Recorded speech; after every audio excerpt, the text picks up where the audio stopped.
Okay, welcome back to Lean and Define. This is Mozzie, an ASM certified personal trainer.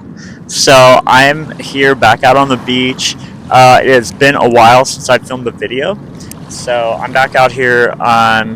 It's kind of getting close to sunset, so I was trying to kind of get things started. So today the topic is why get lean, and I know that kind of might not sound that might sound like a stupid question, but it is why to get lean. Why are some good reasons? And that's a huge reason behind this channel.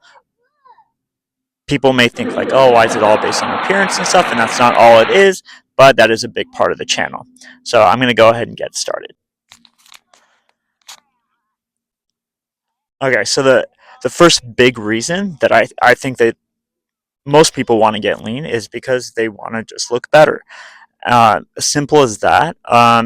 There's a good reason why, when you look back in the day, uh, models, actors tend to be on the leaner side, tend to not have a whole lot of muscle, male or female in general. Males more than females, of course, but the main idea is to be aesthetically appealing. So it's also obviously related to how you look in your clothes and different aspects of it like that as well. So the next point is looking better in your clothes, and I know, like, when I talk to like female clients, things like that, that's a big reason why they want to get more fit, why they want to lose weight, is they want to fit better in their clothes. They want to be able to wear a variety of things without feeling like, oh, this won't look good on me, or this is going to make my stomach pop out or whatever. And I know this is true for guys as well. So this is not necessarily a gender specific thing, but I think it applies to both male and female. And there's different parts of your dimensions that will fit differently in clothes, and so,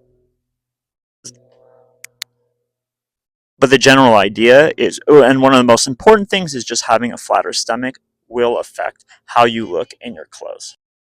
The next point that's a really big one, and probably at least for younger people that either enter the gym or start a workout program, is they just want to look better for the opposite sex. So that's a really big one.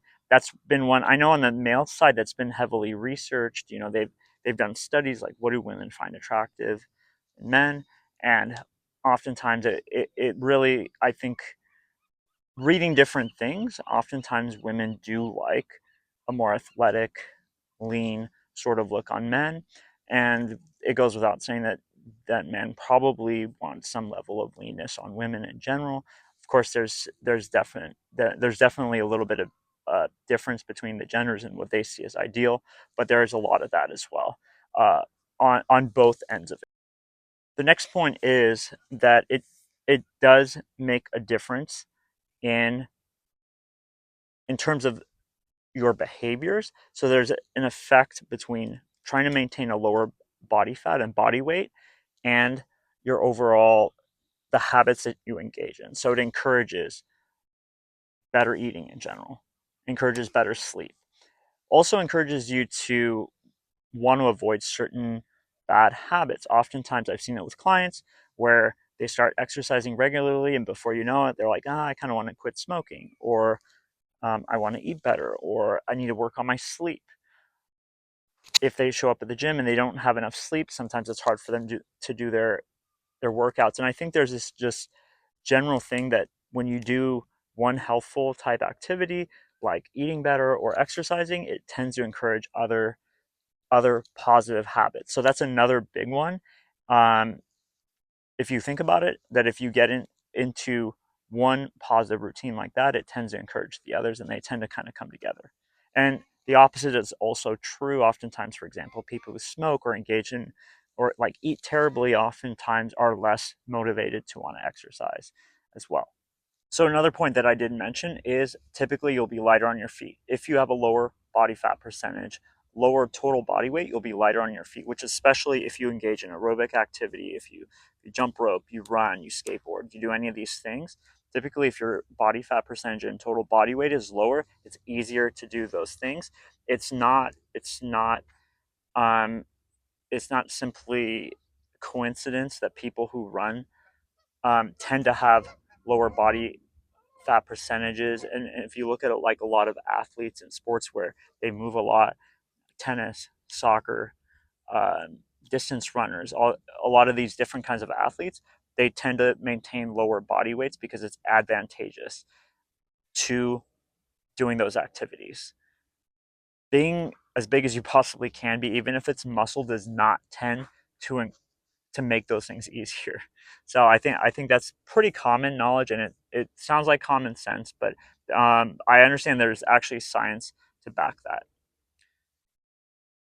Another advantage um, that people don't always think about is that typically it will make you look younger. Now there are individual differences in that, and so it's not like I wouldn't make that an umbrella thing. And I do think that because of people's individual makeup, some people will look better than others and different body fat percentages. For some people, going too low is not the best thing, and for some people, they can go really low and look really good.